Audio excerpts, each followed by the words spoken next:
समानता, स्वातंत्र्य आणि बंधुतेचा महान संदेश देणारे भारतरत्न महामानव डॉक्टर बाबासाहेब आंबेडकर यांच्या 135व्या जयंतीनिमित्त कोटी कोटी प्रणाम. मानाचा जय भीम. नमस्कार मंडळी, रात्रीचा 1 वाजला आहे आणि आम्ही निघालो आहोत चेंबूर आणि वरळी नाका, कारण आज सर्वत्र साजरी होतीये भीम जयंती.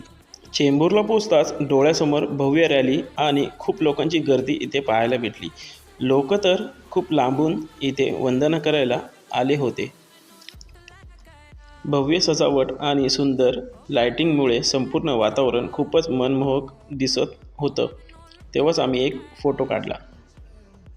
थेट निघालो वरळीच्या दिशेने, कारण तिथे SP ग्रुप या मंडळाने उभारली आहे एक भव्य दिमाखदार डॉक्टर बाबासाहेब आंबेडकर यांची 20 फुटाची मूर्ती. आणि फक्त मूर्तीच नाही, तर लंडनमधील त्यांच्या घराचा अतिशय सुंदर आणि वास्तवदर्शी देखावा तिथे सादर करण्यात आला आहे. इतिहास, अभिमान आणि प्रेरणा एकाच ठिकाणी अनुभवायला मिळते. आणि सगळ्यात खास म्हणजे डॉक्टर बाबासाहेब आंबेडकर यांचे अतिशय दुर्मिळ आणि जुने फोटो, फॅमिली फोटो. इतिहास डोळ्यासमोर जिवंत झाल्यासारखं वाटत होतं. जय भीम. मी इथे पाहू शकता हाताने केलेली सुंदर पेंटिंग इतकी बारकाईने बनवलेली की नजर हटत नाही. भेटूया पुढच्या ब्लॉगमध्ये. बाय.